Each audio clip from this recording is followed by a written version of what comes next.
Começa agora mais um programa Crescendo em Cristo, série de estudos bíblicos produzida por pastores colaboradores da Rádio CPT. Olá, amigos e amigas que acompanham a Rádio Cristo para Todos. Eu sou o pastor André Bender e sirvo a Deus aqui em Aracaju, Sergipe. É muito bom estar com vocês e hoje vamos estudar o capítulo 2 da primeira carta de Paulo aos Coríntios. Aproveite o momento, curta e compartilhe esse e outros vídeos deste canal. Quero perguntar a você, você quer ter a mente de Cristo? Fique conosco, pois Paulo vai nos ensinar como ter a mente de Cristo, como pensar como Jesus pensava. Agora quero convidar você a fazermos uma pequena oração. Ó Senhor Todo-Poderoso, afasta de nós todo espírito de divisão e cria em nós, pela ação do Teu Espírito Santo, o desejo ardente de estudarmos cada vez mais a Tua Palavra, para termos a sabedoria que nos dá a vida eterna, para termos a mente de Cristo. É em nome e por amor de Jesus Cristo que nós oramos. Amém. Na medida da necessidade, vamos resgatar um pouco sobre o histórico do livro e também sobre o capítulo 1. Em 1 Coríntios 1, Paulo saúda a igreja de forma amorosa e expressa a sua alegria ao saber que todos os que foram chamados para pertencerem ao povo de Deus permaneceram nessa fé. Sem perder tempo, Paulo aborda o problema da divisão naquela igreja. Embora eles possuíssem vários dons espirituais, isso aparece no capítulo 2, eles estavam se tornando uma comunidade arrogante.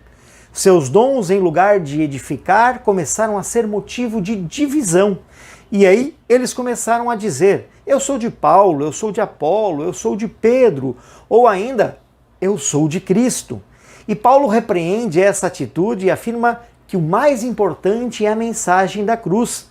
Não importa quem a anuncie, pois Jesus Cristo é o Senhor da igreja. Nós somos apenas servos. E a igreja de Cristo não pode estar dividida.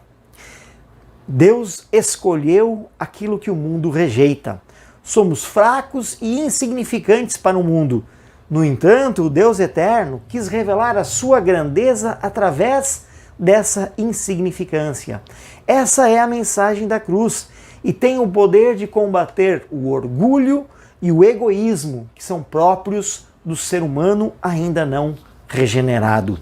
Paulo diz que essa mensagem da cruz é central para a salvação, um processo que se inicia na justificação, que tem como consequência a ação da santificação, fruto da ação do Espírito Santo em nossa vida. Então entramos no capítulo 2, que é a parte que nos interessa hoje. E o início do capítulo 2 fala desta mensagem do Cristo crucificado. Diz assim o texto na Nova Tradução na linguagem de hoje.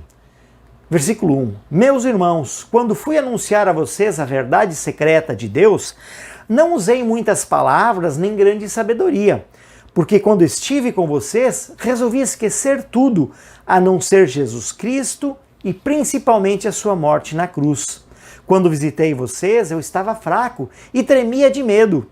O meu ensinamento e a minha mensagem não foram dadas com a linguagem da sabedoria humana, mas com provas firmes do poder do Espírito de Deus.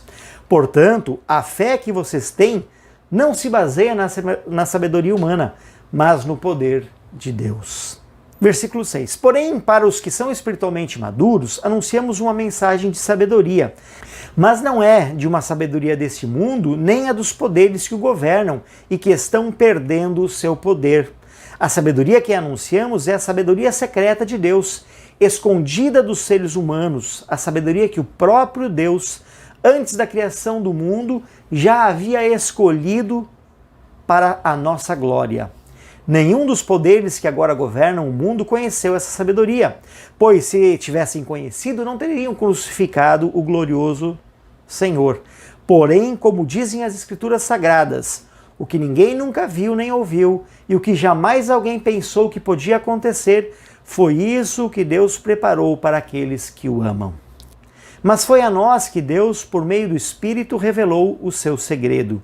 O Espírito Santo examina tudo, até mesmo os planos mais profundos e escondidos de Deus. Quanto ao ser humano, somente o Espírito que está nele é que conhece tudo a respeito dele. E quanto a Deus, somente o seu próprio Espírito conhece tudo a respeito dele. Não foi o Espírito deste mundo que nós recebemos, mas o Espírito mandado por Deus, para que possamos entender tudo o que Deus nos tem dado. Portanto, quando falamos, nós usamos palavras ensinadas pelo Espírito de Deus, e não palavras ensinadas pela sabedoria humana. Assim explicamos as verdades espirituais aos que são espirituais. Mas quem não tem o Espírito de Deus não pode receber os dons que vêm do Espírito e, de fato, nem mesmo pode entendê-los. Essas verdades são loucura para essa pessoa, porque o sentido delas só pode ser entendido de modo espiritual. A pessoa que tem o Espírito Santo pode julgar o valor de todas as coisas, porém ela mesma não pode ser julgada por ninguém. Como dizem as Escrituras Sagradas, quem pode conhecer a mente do Senhor? Quem é capaz de lhe dar conselhos? Mas nós pensamos como Cristo pensa. Se a gente olhar esse capítulo 2, ele tem 4 momentos. O primeiro momento em que Paulo diz que a sua pregação é a pregação da mente de Deus, é a pregação do poder de Deus. Do versículo 6 ao 8, ele fala da sabedoria de Deus e o ensino do Espírito Santo. Na terceira parte, do versículo 9 ao 11, ele fala daquilo que Deus preparou desde o início dos tempos, desde antes do início do mundo, o que ele preparou para aqueles que ele ama. E a última parte, do versículo 12 ao 16, o discernimento do Espírito e a mente de Cristo, que é aquilo que todos os cristãos almejam. Corinto era a capital da província romana da Acaia, ocupava a maior parte da antiga Grécia, ao sul da Macedônia. Era um rico centro econômico, político e cultural. Atraía pessoas de todo o Império Romano, sendo assim então uma cidade proeminente e, portanto, bem diversificada naquela região. Corinto tinha muitos templos e santuários, ali havia o templo de Afrodite, e ali também a prostituição ritualística era algo característico. Essa adoração a ídolos, a prostituição ritualística, e isso rendeu àquele povo uma fama de imorais. Paulo deixa claro que faltava união para os membros daquela igreja de Corinto, naquela cidade em que a cultura grega florescia. Algumas crenças e práticas pagãs continuavam a influenciar a maneira como aquela comunidade cristã vivia o Evangelho. Paulo vai falar isso em vários momentos da sua epístola. O objetivo de Paulo, portanto, é ajudar os membros daquela comunidade cristã iniciante, como eles poderiam fortalecer a fé no Evangelho e assim abandonar as suas crenças e práticas antigas que eles trouxeram do paganismo. Paulo afirma então que não usou sabedoria do mundo para convencer os coríntios da veracidade do Evangelho. Ele abriu mão da eloquência de falar, ele abriu mão da filosofia e da maneira típica da filosofia se expressar, para que ele pudesse expressar o genuíno Evangelho. Ele explicou então que aquilo que os havia ensinado havia sido ensinado pelo poder do Espírito, para que tivessem fé no Deus verdadeiro. A filosofia e a oratória eram temas muito cultuados pela elite, que compreendia homens livres da sociedade grega. Por isso, Paulo foi questionado em sua autoridade, pois abriu mão da erudição e de seus conhecimentos filosóficos para apresentar o genuíno Evangelho de Cristo. Não que ele não soubesse. Ele era fariseu, tinha sido educado aos pés de Gamaliel, era conhecedor de todo o Antigo Testamento, mas tendo ido morar em cidades gentias, tinha tido contato também com a filosofia, conhecimento e a filosofia grega. Então ele tinha essa erudição, mas ele abriu mão disso para pregar o genuíno Evangelho. Aos que questionavam Paulo, ele vai responder com a sabedoria de Deus.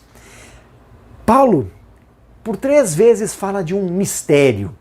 Ele diz sobre uma verdade secreta, no versículo 1, depois sabedoria secreta de Deus, no versículo 7, e ainda fala do segredo de Deus, ou seu segredo, no versículo 10. Do que ele está falando?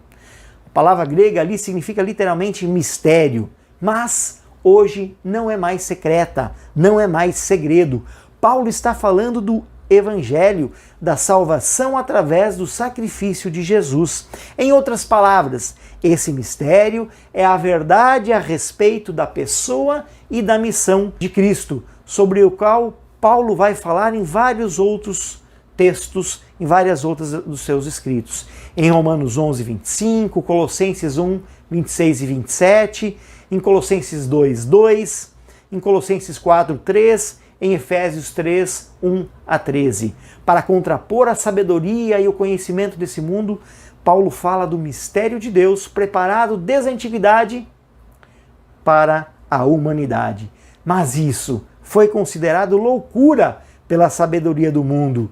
Mas essa é a sabedoria de Deus. Pontuando, Paulo nos diz que a raiz da sua pregação não está na sabedoria humana ou na eloquência, mas sim no poder de Deus. A fé dos coríntios, portanto, não está baseada em conhecimento humano. Paulo deixa clara a importância do Espírito Santo nesse processo. É o Espírito de Deus que nos faz compreender a vontade de Deus, que nos ajuda a compreender os pensamentos de Deus, ou então, como diz no versículo 16, ter a mente de Deus, pensar como Jesus pensava. Sobre a pregação de Paulo e o poder de Deus, é importante dizer que a grande intenção de Paulo ao apresentar o Evangelho de Jesus não era impressionar os ouvintes com seus talentos. Seu grande desejo era que Jesus Cristo marcasse a vida daquelas pessoas pelo poder do Espírito Santo. Em humildade, demonstrando dependência de Deus, o apóstolo não se portou como alguém que estava acima deles ou que era melhor que eles, mas com submissão a Deus, Paulo procurava sempre voltar com toda a atenção para Jesus e estar aberto para ser um instrumento de Deus, um instrumento do poder de Deus na vida daquelas pessoas.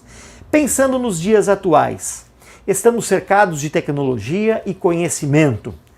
E, portanto, precisamos de cuidados redobrados para não permitir que as tecnologias e teologias humanas substituam o verdadeiro poder de Deus.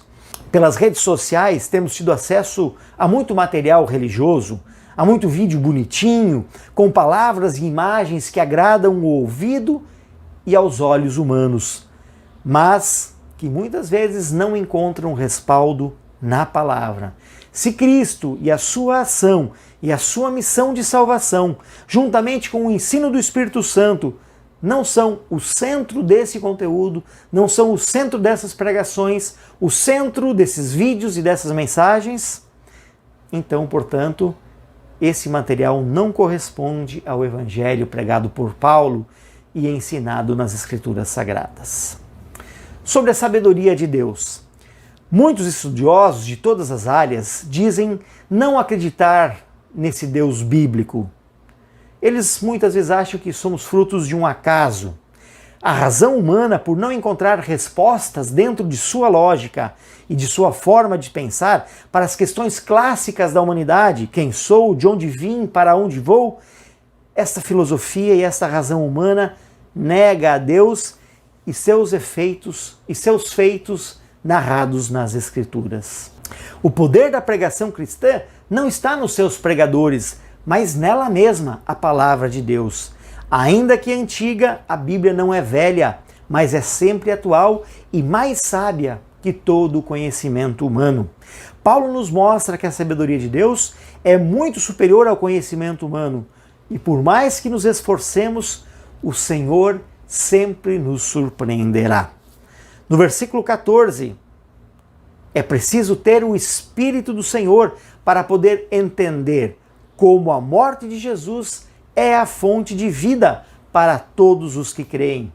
E quem não tem o Espírito Santo vai achar isso uma loucura, vai achar que essa verdade é loucura. O que Deus preparou para os que o amam? Essa é a pergunta que fazemos a partir da proposta de Paulo. Aos que confiam em seu poder, Deus tem prometido surpreendê-los no final. preparando para os santos as coisas que jamais o olho humano viu e jamais o conhecimento e a mente humanas conseguiu imaginar.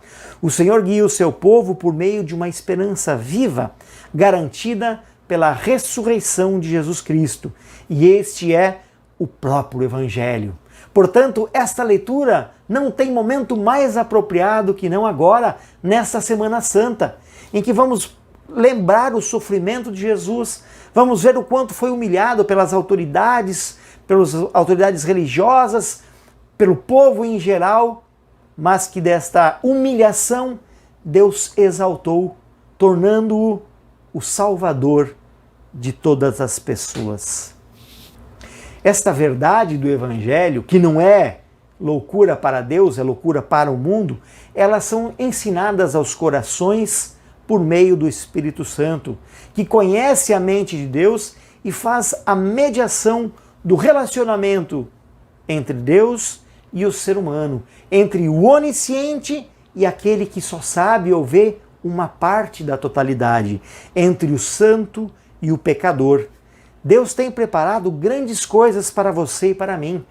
Deus também tem preparado grandes coisas para aqueles que creem e suportam fielmente as aflições e dificuldades dessa vida. E quando falo em aflições e dificuldades dessa vida, não penso na pandemia e no Covid-19, mas penso em todas as oportunidades em que temos fortemente a nossa convicção questionada, e aí a nossa resposta não pode ser nada mais, nada menos que o Evangelho, o creia nesse Evangelho. Isso não quer dizer que a nossa fé seja irracional, ilógica, mas que, em certos momentos, o conhecimento humano se silencia, a sabedoria humana para, e aí entra a revelação, que revela Jesus como o nosso Salvador. Por isso buscamos a mente de Jesus. E o que podemos falar sobre discernimento do Espírito e mente de Cristo? O Espírito Santo habita nos corações daqueles que creem e foram salvos. Habita, portanto, o meu e o seu coração. E aqueles que não creem são levados pelas filosofias e religiosidades humanas, mergulhados em preocupações e dores sem consolo real. Aí eu fico imaginando a comunidade de Corinto, que lembrava da sua religiosidade, do seu paganismo, que tinha respostas humanas, e muitos sentiam vontade de voltar ou vontade de conciliar as duas coisas. O Espírito Santo vinha para confortar os corações, vinha para oferecer uma promessa de salvação que é consolo diário nas dificuldades. É difícil para aquele que não crê entender essas coisas, afirma Paulo, porque elas só podem ser compreendidas mediante a capacitação do Espírito Santo. Desta forma, o apóstolo mostra por que as verdades de Deus são consideradas loucura por aqueles que não creem, porque só podem ser compreendidas por aquele que crê, aquele que está desenvolvendo a mentalidade de Cristo. A espiritualidade sadia está muito além de aspectos externos. Ela é demonstrada quando deixamos que Deus guie a nossa vida, governe a nossa mente. E isso é tema do apóstolo Paulo na última parte do capítulo 2. É preciso pensar como Cristo pensa. E o que é essa habilidade, pensar como Cristo pensa? O que é ter a mente de Cristo? Essa não é uma habilidade que adquirimos ou desenvolvemos sozinhos. Para pensar como Cristo pensa, é preciso deixar que o Espírito Santo governe a nossa vida. O ser humano natural, portanto, não tem a mente de Cristo, mas, através da ação do Espírito Santo, passamos a crer e, pelo estudo da palavra, vamos adquirindo a mente de Cristo, permitindo que Deus atue através de nós e de nossa vida. Você quer ter, portanto, a mente de Cristo? Quer desenvolver mais e mais a mente de Cristo? Pensar como Jesus pensava? Fique conosco, estude e acompanhe os estudos aqui da Rádio Cristo para Todos e dedique um tempo de sua vida ao estudo da palavra, vendo as experiências dos primeiros cristãos, romanos, coríntios, da Galácia, e assim você vai conhecer a palavra, vai se aprofundar no Evangelho e vai desenvolver também a mente de Cristo. Bastante rico este capítulo 2, né? E olha, nós estamos só começando. Fiquem ligados no canal Cristo para Todos e assista os estudos dos demais capítulos de 1 Coríntios. Meu desejo é de ricas bênçãos sobre todos vocês. Deus abençoe e até a próxima. Acompanhe este e outros programas em radiocpt.com.br.